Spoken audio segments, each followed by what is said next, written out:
Listo, señora, Bueno, puede comer. muchas gracias.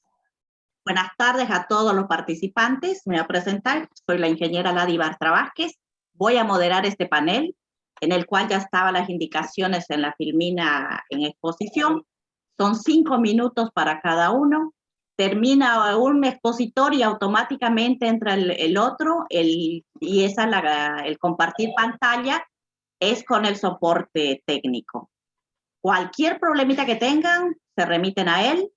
Y al final, las preguntas por el chat. Por favor, escriban todas las preguntas que tengan por el chat y cuando finalizan todas las exposiciones, voy a ir haciendo las preguntas. Bueno, damos entrada al primer expositor, que es Mauricio Javier Rodríguez, que es Sistema Participativo de Garantías Biodinámico, Proceso y Alternativa de Certificación. Adelante, por favor. Buenos días. Primero que nada, saludar a todos. Espero que tengan un hermoso día. Comentarles que en este sistema participativo de garantía no solamente hay productores, sino que también hay consumidores y algunas personas que ayudamos y facilitamos la tarea. Se tienen en cuenta no solamente los distintos tipos de trabajo o modalidades, sino también se tiene muy en cuenta todo el trabajo social que se hace con el grupo de productores, ¿sí? Entonces, generalmente se hacen encuentros mensuales, un encuentro mensual. Los encuentros se realizan en las fincas o lugares donde se produce, y llevamos 2 años trabajando. Generalmente un mes se dedica a la visita de verificación, que le llamamos. Es donde vamos todos los que podemos participar ese día, que hemos quedado de acuerdo que debemos ser la mitad más uno de los integrantes del grupo. Se dedica generalmente un día completo o un poco más de medio día para la visita. Y por las características de la biodinámica, que ve a la granja o a la finca como un organismo completo, lo que se hace es, cuando uno llega, se da la bienvenida y se cuenta un breve relato de la historia del lugar, de cómo fue el proceso. Ese relato se va enriqueciendo con fechas, con anécdotas, sentires. Y una vez que se termina, se procede a la visita del lugar, en donde todos podemos tener una mirada más global, ¿sí? Integradora. Eso nos ayuda a comprender y a unir esa historia que acabamos de escuchar con lo que vamos viendo. En el caso de la biodinámica, se tienen en cuenta la aplicación de preparados, el uso del calendario. Nosotros tenemos en cuenta las lunas y los distintos ciclos, ¿sí? Cósmicos, y se va compartiendo también las distintas técnicas que usa cada productor, ya que la mayoría son productores. Cada uno va mencionando también los distintos modos que tienen propios, a veces de producir alguno de los, por ejemplo, si hacemos flores o si hacemos hortalizas o vid, depende de cuál sea el cultivo, se van compartiendo saberes y se va enriqueciendo. Luego de ese recorrido que se hace en el lugar, generalmente damos un pequeño espacio para hacer preguntas, todas las inquietudes que tengamos, ¿sí? Tratamos y cuidamos mucho el ambiente que se genera, porque cuando una persona se abre a la posibilidad de la visita, ¿sí? Es como que se está exponiendo y está mostrando, en cierto modo, un le queda espacio. un minuto le queda. Perfecto. está mostrando su interioridad también, no solamente lo que produce, ¿sí? Entonces, hay un cuidado profundo de las preguntas y los modos de aconsejar o de suministrar consejos, ¿sí? También solemos dar un momento para el arte o para expresiones de ese tipo. Y se trata de cuidar mucho que el grupo tenga también un crecimiento y una evolución en todo este proceso, ya que es un grupo que se mantiene fijo, ¿sí? Bueno, eso sería en general el resumen, y quiero agradecer la posibilidad de poder mostrar esto, y me parece buenísimo que el Congreso, bueno, podamos todos Bien, expresarnos y dar a conocer. Muchas bueno, gracias. bien, pasamos al segundo expositor. Este es el eje número 7, que es economía y comercialización. Pasamos a evaluación económica del cultivar boni INTA de batata de un productor bonaerense en transición agroecológica, Juan C. Lackler. Adelante, por favor. Sí, ¿qué tal? No, estoy tratando de presentar en pantalla el post. Con el soporte, él le va a dirigir. Nico, por favor. ¿Qué tal? ¿Cómo le va, Juan Carlos? Ahí no sé qué problema tiene el señor. ¿Qué problema posee, señor? No, estoy tratando de subir el póster y veo que no puedo. A Eso ver. lo tengo, si quiere se lo proyecto. Ah, por favor, por favor. Muy bien, ahí se lo proyecto. Ahí está. ¿Ahí se ve? No, no, no, no. Hola. Ahora sí se está, ahí está su trabajo.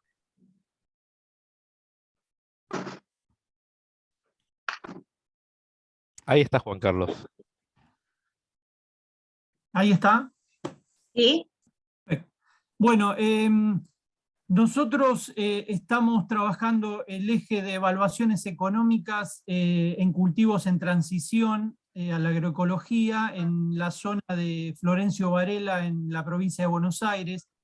Ya en la misma línea habíamos hecho un trabajo en Mendoza, en el Congreso de Mendoza, sobre frutilla, y ahora lo trabajamos con el tema de el cultivar boni INTA de batata, un poco porque, bueno, hay un cierto vacío, digamos, en cuanto a las evaluaciones económicas, ¿no? En agroecología hablamos mucho de cuestiones muchas veces técnicas, pero bueno, hoy lo escuchaba Eduardo Cerdá a la mañana y él decía que se busca que los alimentos sean sanos, ¿no? Saludables y rentables. Y bueno, estamos en ese camino de encontrar la rentabilidad que pueden tener los cultivos en transición, en este caso agroecológica.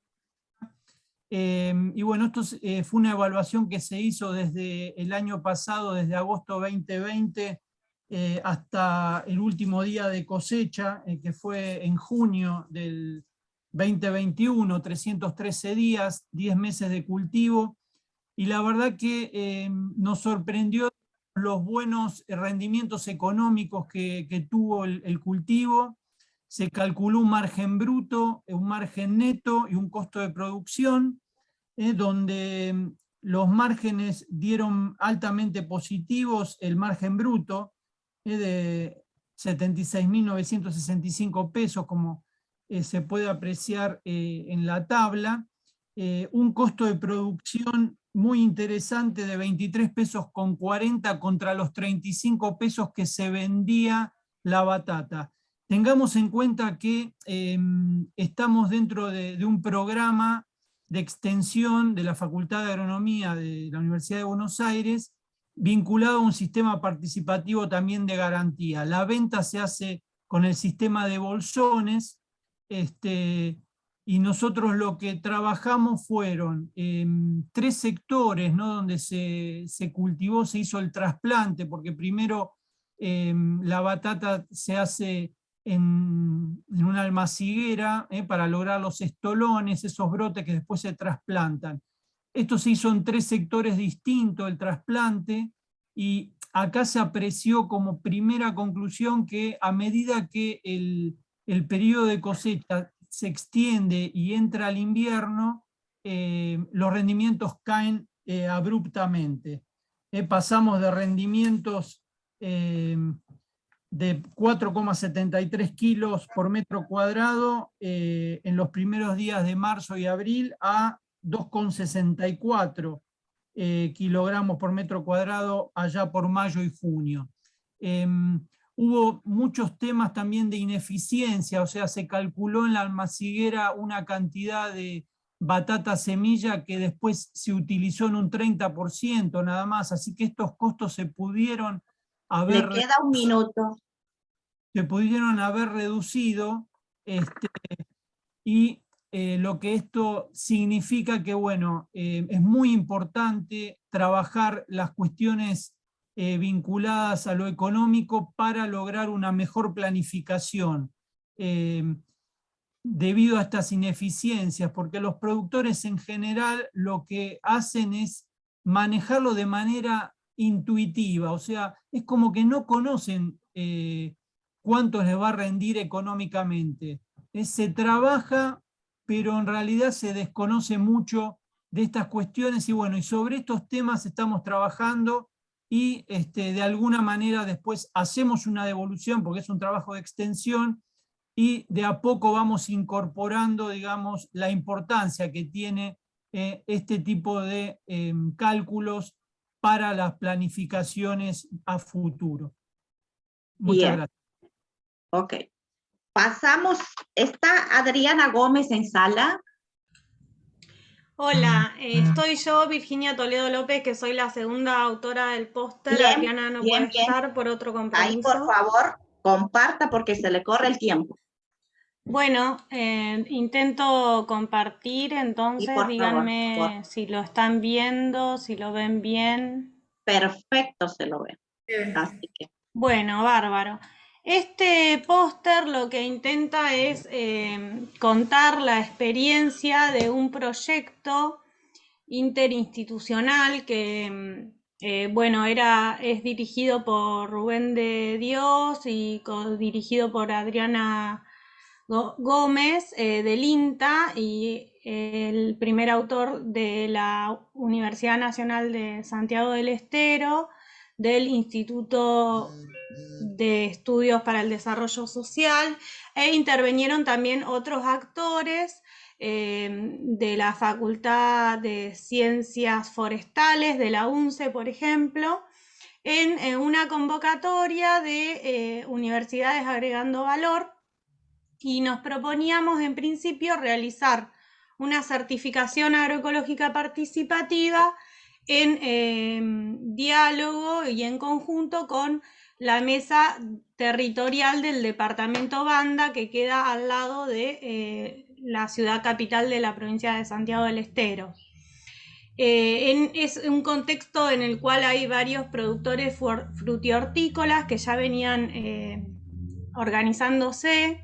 Existían organizaciones previas, entonces, bueno, en el marco del proyecto, una de las primeras actividades fue realizar una historia de la agroecología en la zona, y a partir de ahí se pudieron reconstruir un poco las historias, ¿no?, asociativas, de vínculo y también de relacionamiento con este concepto de la agroecología, que en el territorio se identificaba como que se hacía desde siempre, ¿no? Como esa cuestión originaria también de la agroecología en tanto práctica. Entonces, en ese contexto, desde los equipos técnicos, entre los cuales también participaban estudiantes y demás, fuimos y teníamos el objetivo de fortalecer los sistemas productivos agroecológicos de la zona, del departamento. Nos fuimos problematizando sobre la forma de construir esta certificación, y viramos hacia la propuesta de un sistema de garantías participativas, y a partir de eso se nos abrió una serie de debates, de diálogos, de necesidades de formación también del equipo, y de formaciones como estaban previstas en el marco del proyecto en conjunto con los demás actores del territorio. Y estábamos en ese proceso, ¿no? También revisando y planteándonos el método LUME como quizá el que necesitábamos adoptar, digamos, y nos era más representativo y podía aportar a la construcción de este sistema, además de otros procesos metodológicos que se habían utilizado antes, como el MESMI y demás, para la construcción de indicadores, pero bueno, pensando en esto de la construcción de un sistema como desafío nuevo al que habíamos llegado, nos ocurre la situación de la pandemia y la coyuntura del aislamiento social. Con lo cual estábamos también Queda un minuto, un minutito. Bien. En el diseño, ¿no? bueno, la construcción de los indicadores y de los manuales de procedimientos para este sistema, pensando en las redes de comercialización y los protocolos de comercialización, se había definido previamente la feria como el espacio predominante de comercialización de la producción agroecológica, pero en este contexto tomó dimensión la propuesta de los bolsones a domicilio, que es la segunda imagen que ven aquí en el póster, y que se denominaron como los bolsones del buen vivir. Bueno, en este contexto concluimos, ¿no?, que otra economía es posible, que es posible basarse en los flujos económicos ecológicos que sostienen los mecanismos construidos históricamente de integración social de los pueblos para dar respuesta a este tipo de coyunturas desafiantes y también para aportar a la construcción de sistemas económicos más justos, ¿no? Y este proyecto permitió la articulación de distintos sectores en función de la construcción de un sistema de garantías participativas que, bueno, que actualmente todavía sigue abierto, ¿no? Pero bueno, queríamos compartirles este proceso en el contexto de las experiencias que se vienen trabajando. Así que bueno, bien. Gracias. Pasamos desde ya por todo, ¿no? Por este congreso que organizan, que está muy interesante. Carlos Aragón, por favor. El trabajo de Carlos Aragón es Mercadito Agroecológico de Yerbabuena, experiencia de asociación entre feriantes y consumidores. Buenas tardes, por favor, Buenas tardes. Sí, señor. Nico, por favor, si tiene el trabajo de Carlos Aragón, por favor. Sí, si lo ahí se lo proyecto. Bien, gracias.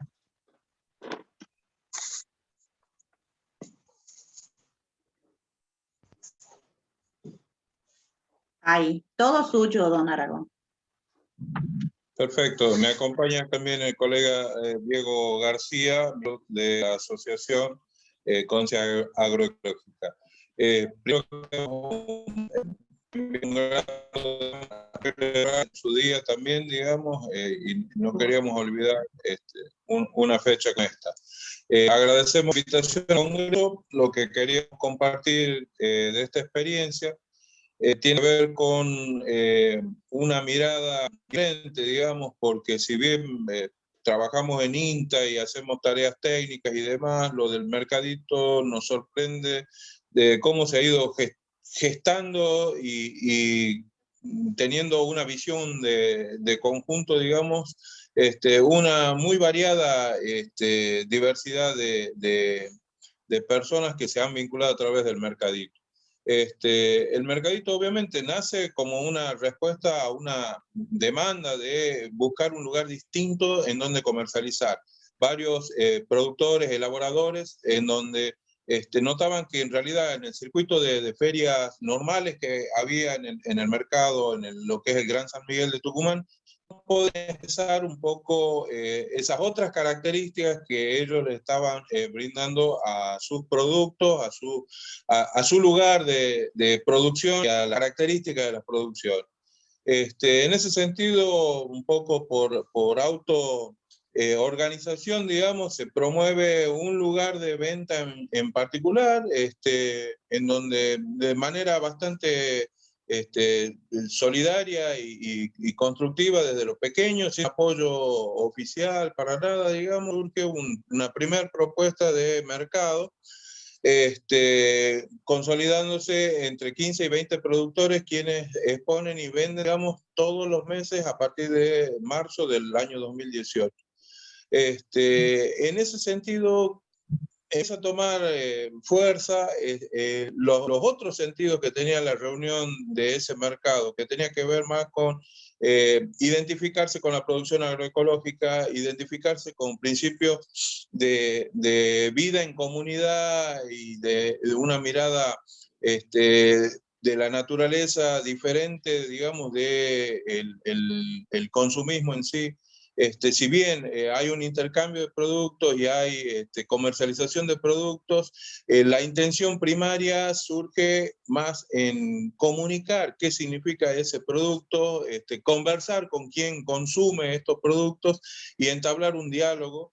Y esto va empezando a conformar otra figura que aparece en el mercadito, que son algunos consumidores en sí que se van sumando a la estrategia también del mercadito. No solo son fidelizados, como dirían en el mercado normal, sino que además lo toman como una parte de sus actividades y de sus necesidades de participar, digamos, que llegado el momento, en el inicio de la pandemia, reconforma de otra manera lo del mercadito, porque ahí basándose básicamente en las tecnologías, muchas gracias, en las tecnologías virtuales, digamos, esos consumidores comienzan a tener una vinculación mucho más directa, ida y vuelta, digamos, con lo que eran los circuitos de oferta del mercadito.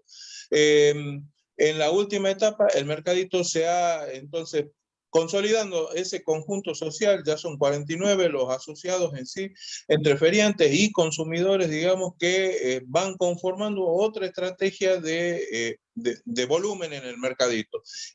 Abarcan en sí 40 hectáreas de diferentes tipos de cultivos y producciones, y además han avanzado, digamos, en mecanismos de microcréditos, mecanismos de microfortalecimientos y de apoyo entre sí. Conforman además una asociación que ha comulgado también con otras entidades de perfil ecologista, y en lo que es el periurbano de Gran San Miguel de Tucumán comienza Tiempo. importante. Don Aragón, muy agradecido y por mucha favor. suerte. ¿Está Jimena Andriu en la sala?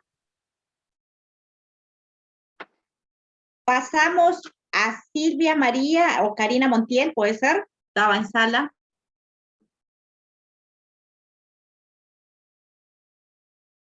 Estoy. Acá. O sea, la cámara, porque está como bloqueado. Sí.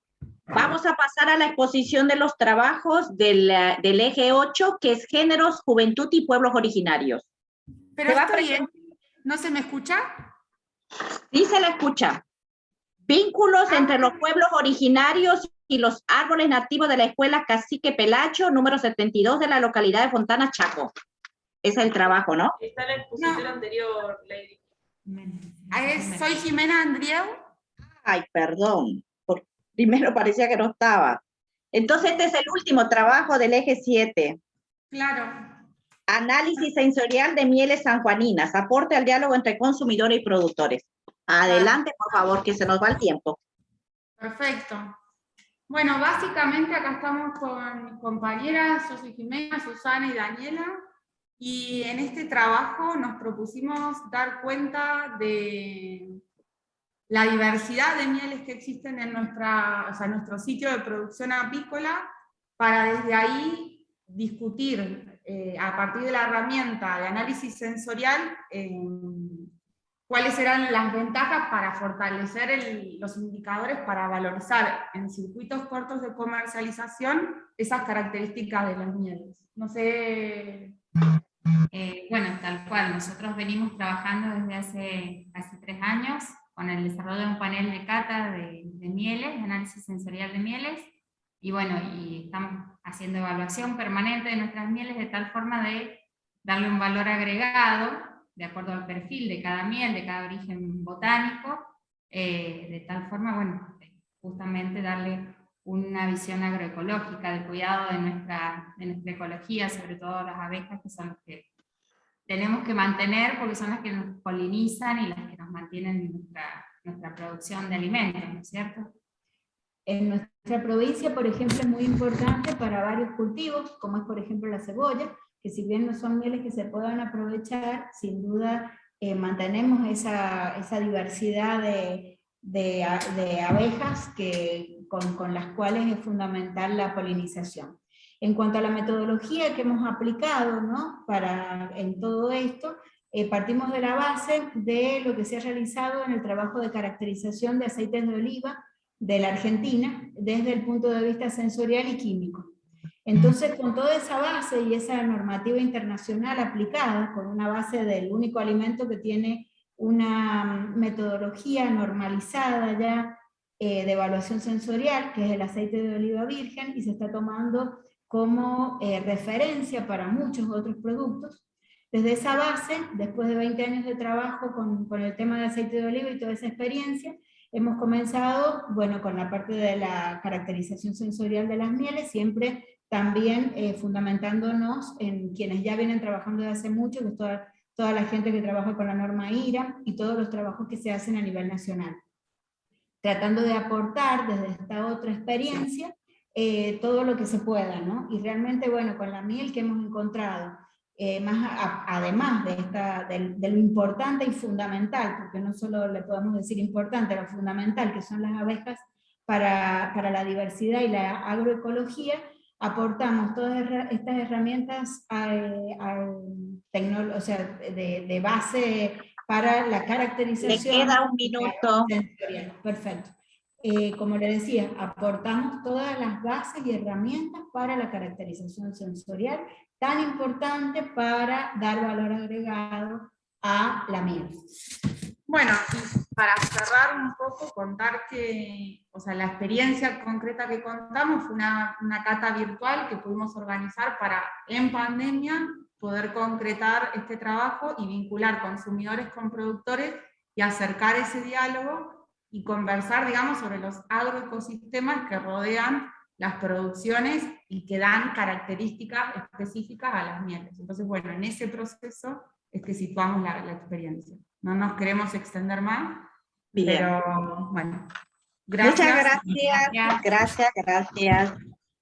Pasamos entonces, sí, ahora al grupo de vínculos entre los pueblos originarios y los árboles nativos de la Escuela Cacique Pelayo, número 72 de la localidad de Fontana, Chaco, que corresponde al eje 8. Están ellos, ¿no es cierto? Hola, buenas tardes. Nosotros somos de la Escuela UFP número 72 Cacique Pelayo, en la localidad de Chaco, Fontana. Estamos acá en representación de los alumnos de cuarto año. Y estamos teniendo ahora un proyecto que lo denominamos Hojas Encantadas, donde tuvimos 3 experiencias. La primera fue realizar plantines, donde nosotros elegimos semillas de árboles nativos como de palo borracho, de cítrico de nuestra zona. Y nosotros realizamos una guía para ustedes, para que puedan ver los pasos que hicimos para realizar estos plantines. La segunda experiencia que tuvimos fue realizar un cortometraje que llamamos Semblac, que significa en el pueblo wichí, palo borracho, donde nosotros hicimos una adaptación del relato de wichí de Leto Zamora, donde hicimos un collage con fotos y lectura, y nosotros todo lo que fuimos haciendo quedó registrado. Se leyó el texto de Haroldo Conti, La balada del Álamo Carolina, y a partir de este disparador, las profesoras nos propusieron, ¿cómo se dice? Realizar texto como si fuéramos árboles, con especies que estén a nuestro alrededor. Tenemos un poema.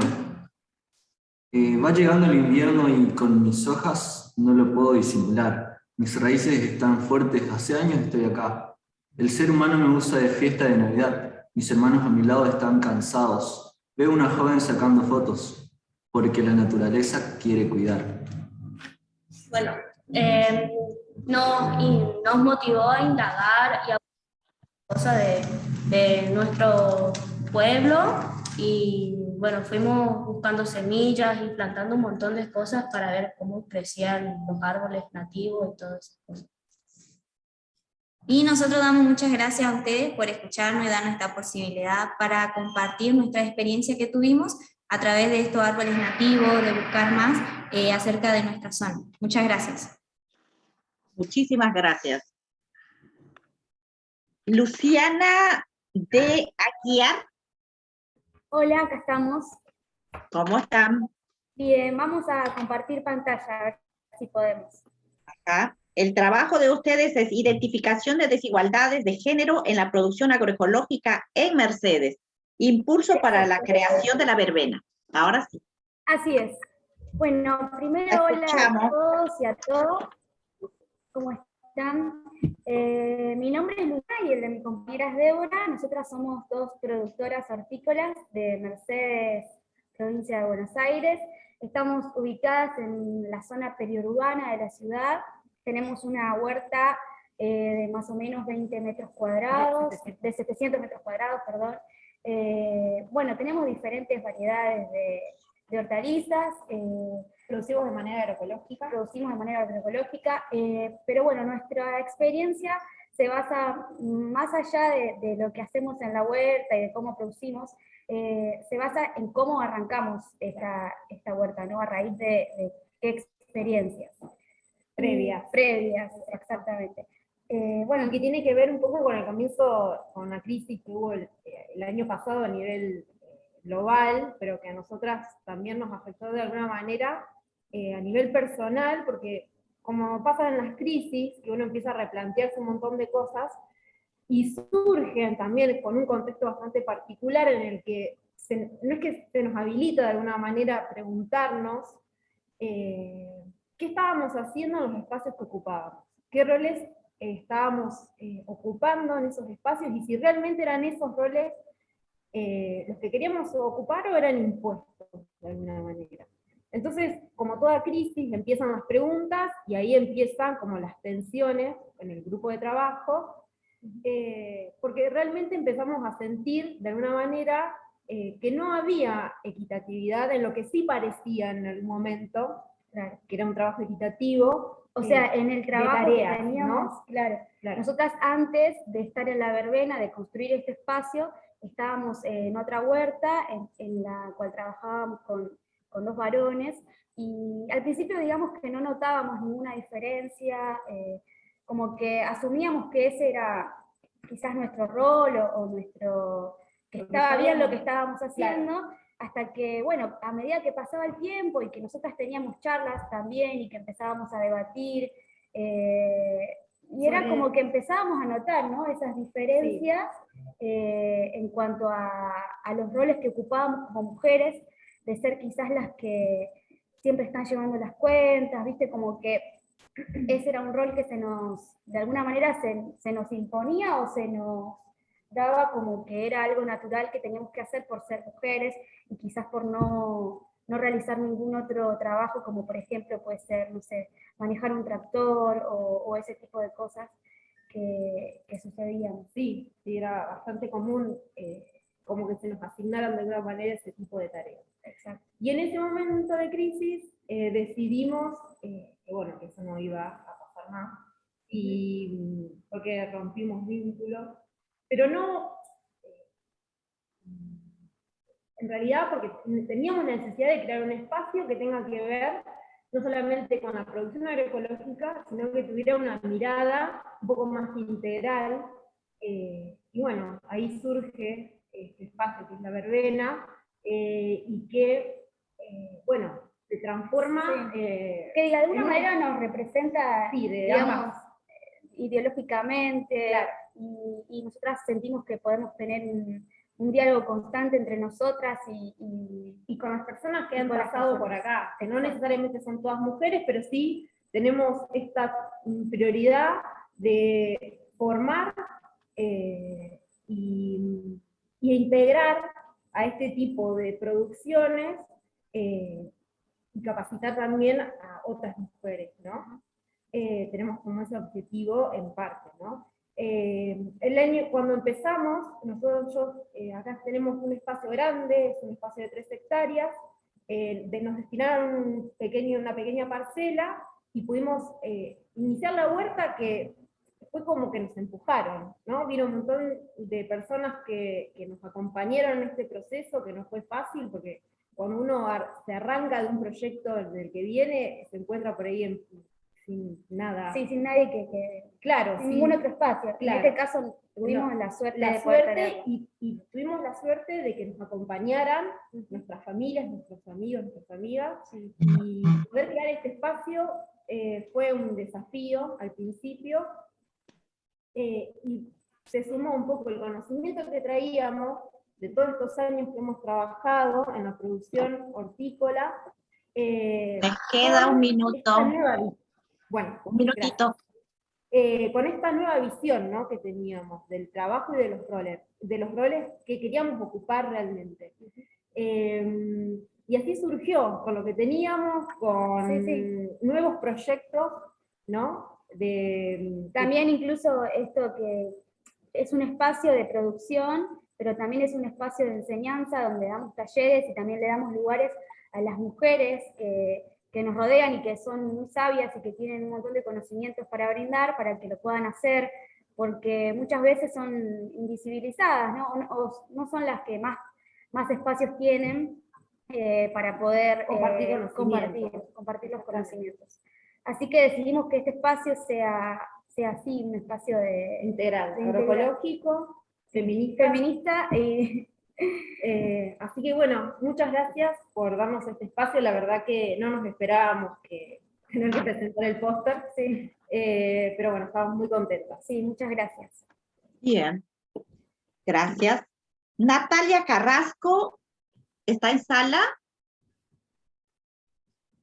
Porque no la vi. Por lo visto no. Ahora, Abril Candela Larrañaga sí está en sala. Ya va a presentar el trabajo Masculinidad y percepción del riesgo de los plaguicidas. Adelante, por favor. Hola, ¿cómo están? Hola. ¿No? Perfecto. Bien. Bueno, este ensayo surge a partir de mi trabajo final, que bueno, es un poco más extenso. La idea es indagar un poco por qué si la agroecología responde a tantos problemas y a tantos reclamos de la sociedad, ¿por qué no hay un nivel de adopción tan masivo como se podría esperar? Entonces la idea es ver si alguno de los factores que puede estar retrasando este cambio puede verse o puede analizarse desde la perspectiva de género. Bueno, uno de los principales factores que para llevar adelante un cambio es la percepción de que existe una crisis o un problema. La percepción de la peligrosidad de los plaguicidas para la salud de los productores, productoras y sus familias podría ser suficiente para que los productores y productoras quieran cambiar su manera de producir por una más inocua. Cuando vemos los números, pareciera que esta percepción no ocurre con la magnitud o la claridad que se espera. Bueno, la percepción lo entendemos como un proceso biocultural que responde a una parte biológica, que responde a estímulos físicos, y después una parte cultural, histórica y social, que es a través de la selección, interpretación y organización de esos estímulos. Los primeros limitantes que uno puede pensar que es por lo que los productores y productoras no transicionan hacia la agroecología, podemos pensar que es la falta del conocimiento de la peligrosidad de los plaguicidas o la falta de técnicas alternativas para producir. Cuando empezamos a investigar nos encontramos con que en realidad los productores y productoras en general saben y tienen conocimiento sobre la peligrosidad de los plaguicidas y que han tenido casos de intoxicación, pero esto no hace que se cese con las aplicaciones. De la misma manera, Blandi y su grupo de trabajo señalan que aun cuando se desarrollan técnicas alternativas para producir, las limitaciones para hacer el proceso de cambio continúan. Entonces, nos metemos un poco con el tema de la perspectiva de género, y podemos inferir como primer acercamiento que las mujeres, debido a la construcción social de su rol, como madres y cuidadoras, van a tener un registro diferente al de los hombres frente al peligro de los plaguicidas. Cuando empezamos y seguimos investigando, encontramos que las mujeres se consideran más vulnerables a la enfermedad, aceptan mejor el etiquetaje de la enfermedad y el relato de sus dolencias, y que son quienes más participan en organizaciones ecologistas, y sobre todo en aquellas que responden a problemáticas que afectan a la salud de la población. Esto se denomina feminización de la resistencia y tiene que ver con que las mujeres identifican riesgos ambientales o riesgos hacia la salud y sienten la obligación moral de conservar la vida porque es el rol social que tienen de garantizar la reproducción de su familia. Cuando nos metemos en la masculinidad, encontramos un montón de mandatos que los varones tienen que reforzar día a día para garantizar su masculinidad y su identidad como varones, y uno de los más importantes para este trabajo es la imposibilidad de la aversión al riesgo. Esto va a hacer que los varones van a realizar prácticas peligrosas para reafirmarse entre sus iguales, y de la mano con esto, y de la mano con los conceptos de masculinidad y de feminidad que se presentan como antagónicos y se definen entre sí, digamos, uno no puede definir masculinidad sin tener que definir feminidad. Los varones, los varones y las mujeres, ¿no? Pero los varones, para definirse como masculinos o como hombres, van a rehuir a todo lo que se asocie con lo femenino, y en este caso el cuidado de la salud, la expresión de la vulnerabilidad o de alguna manera de la peligrosidad de los plaguicidas puede estar asociado a esto de ser poco masculino. Bueno, asociado con esto y con la realidad rural, además son los hombres quienes principalmente tienen acceso y control de los recursos productivos, son los que toman la mayor cantidad de decisiones del ámbito público y productivo. Y además podemos agregar que cambiar la manera de producir, o sea, las prácticas dominantes productivas, a los varones también les da una imagen de emprendedores e innovadores exitosos que también responden a algunos de los mandatos de masculinidad que se les exige. Entonces, queda un minuto. Perfecto. Para terminar, podemos decir que para los varones percibir el peligro que tienen los plaguicidas constituiría una amenaza a su propia identificación de género, y esto disminuye su capacidad de sentir o de expresar la necesidad de cambiar del modo de producir, porque reconocer esta peligrosidad o vulnerabilidad se asociaría con poca masculinidad o, bueno, con ser femeninos. A la vez las mujeres tienen una mayor percepción del riesgo, la expresan más, pero son los varones quienes toman la mayor cantidad de decisiones en torno al ámbito productivo y tecnológico. Y este entonces puede ser uno de los factores que esté retrasando la adopción de la agroecología. Gracias. Muchas gracias por dejarme hablar. Muchísimas gracias. Muy buen trabajo. ¿Está en sala José Núñez da Silva? Me pareció verle o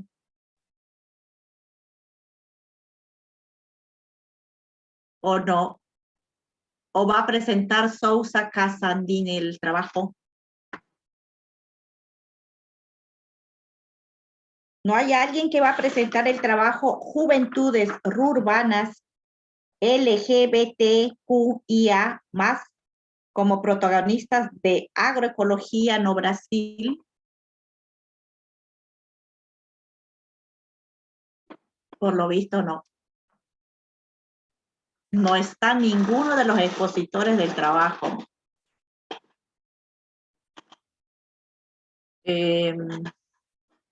Bueno, acá veo, a ver, voy a...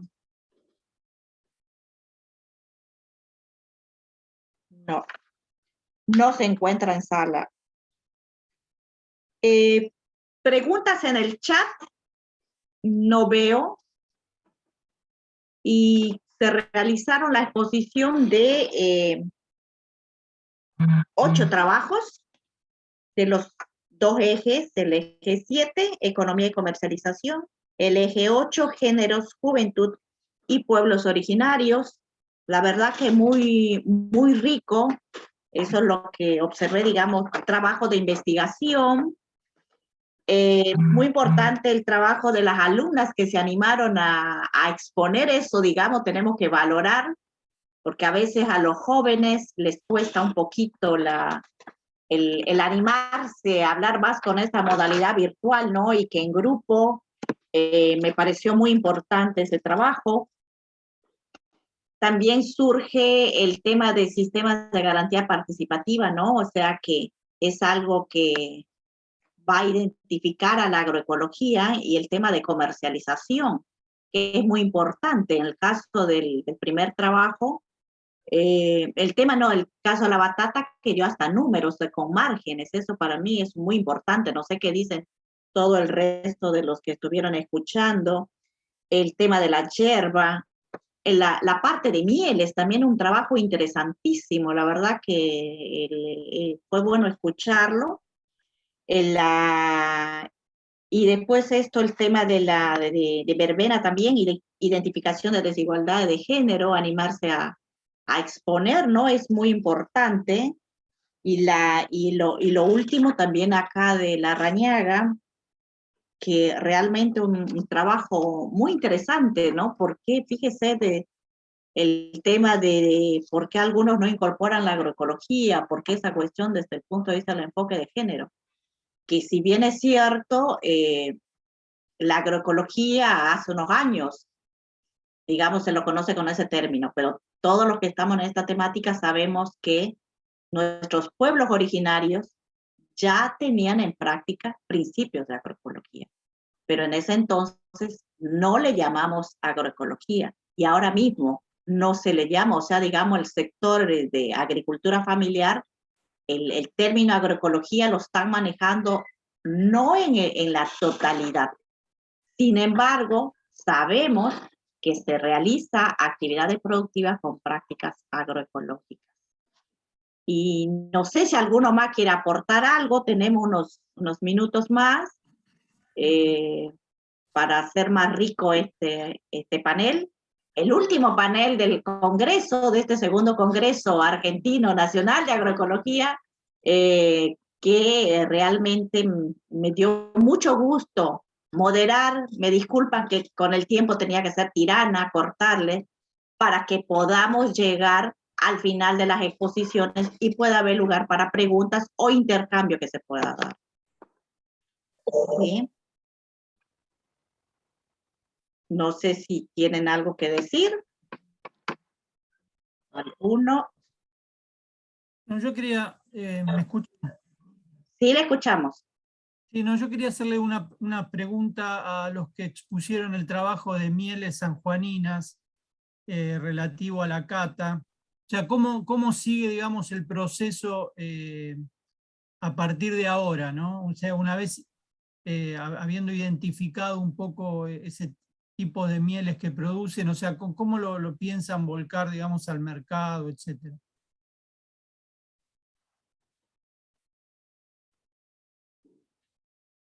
¿Ahí el grupo de la verbena?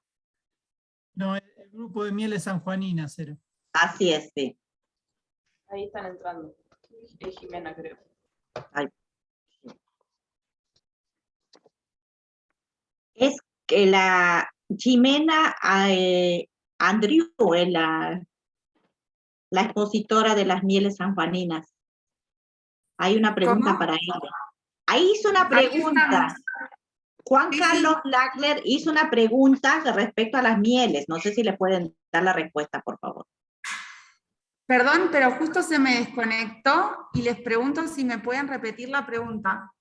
Sí, ¿qué tal? No, ¿cómo seguía, digamos, el recorrido después de haber hecho, digamos, la cata, identificación de distintos tipos de mieles, con la vinculación, digamos, de volcarlo al mercado, digamos, ¿no? O sea, ¿cómo piensan seguir el tema? Bueno, eso, justo estábamos hablando de eso cuando llegó la pregunta. O sea, es muy importante porque esto se articula directamente con los productores, desde el INTA y desde las universidades y los grupos de productores. Entonces los beneficiarios directos de toda la investigación y todos los perfiles descriptivos que surjan de cada zona son los productores apícolas justamente. También está en esto, interviene el gobierno de la provincia porque ellos forman el grupo apícola, ¿no? Y la mesa apícola de la provincia. Esto que tanto salió, que tenía que ver con una articulación institucional, o sea, nosotras también estamos sensibilizando para pensar sistemas de garantía participativo. Lo que sí, lo que vimos en los talleres, o sea, en paralelo hicimos grupos focales de consumo. Y en eso todavía estamos trabajándolo y la idea es llevarlo como un grupo más pequeño, reducido, que tiene una feria en el contexto y desde ahí trabajarlo, pero bueno, esas cosas o sea, vamos poco a poco. Digamos, y sí, en esa articulación de la mesa entre productores, consumidores y técnicos, estamos dialogando primero para saber qué hay y entender qué es lo que estamos haciendo antes de pensar en una cuestión de consumo. Y nosotros cuando pensamos consumo, pensamos en un consumo de cercanía. Por lo menos eso digo, que tiene que ver con el diálogo, y ahí en la medida que estén los productores, eso sucede. No sé si quieren... No, justamente lo que buscamos es que los perfiles sensoriales ayuden a los productores a vender sus mieles, o sea, que cada zona tenga su perfil sensorial, que el consumidor empiece a conocer. Es mucho trabajo. Es mucho trabajo. Y a la vez que también extender el uso de estas mieles, de nuestras mieles, en los platos típicos de nuestra provincia, o sea, que se conozca nuestra provincia también por nuestras mieles. Que se aumente el consumo fundamentalmente, ¿no? O sea, porque el conocimiento y el darle valor lleva a aumentar el consumo. Nosotros decimos esto, partimos de lo botánico, pero no esperamos terminar en ese aspecto.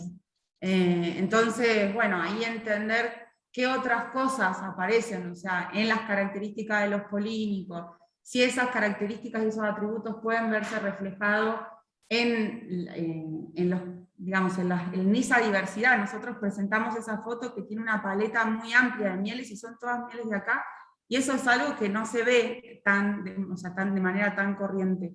Y son lugares cercanos con una paleta de colores diversa que nos permite, o sea, podemos aprovecharlo para indagar y profundizar ahí. Exacto, teniendo en cuenta eso, por ejemplo, algo que dijo Jimena al principio en la presentación. Por ejemplo, se venden mucho y se exportan mucho las mieles claras, ¿no? Y la diversidad, la biodiversidad que nosotros tenemos en cuanto a la flora, hace que las mieles sean de distintos colores. Entonces, en una de las catas virtuales que se promovieron, fue virtual obviamente por el contexto que tenemos en este momento, pero cómo se aprendieron a valorar las mieles de otros colores, ¿no? Porque también puede ser, como dice Jimena, por ahora de cercanía, pero esto puede tener una llegada mucho mayor, y más teniendo en cuenta que el lugar que ocupa Argentina como exportador de mieles. Entonces empezamos acá en la cercanía, pero esto tiene que tener un efecto propagador, sin dudas. Y en eso nos apoyamos en las organizaciones de productores apícolas con las que estamos trabajando, digamos, y ese es nuestro anclaje, digamos. Por eso decimos que ahí hay una creación de conocimiento situado. Bueno, no sé. Gracias. Muy no sé si bueno. ¿Será que pueden encender las cámaras para sacar una fotito para el recuerdo? Por favor, los que están con las cámaras apagadas.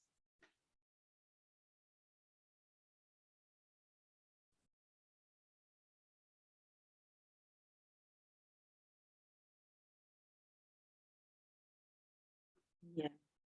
Anabela.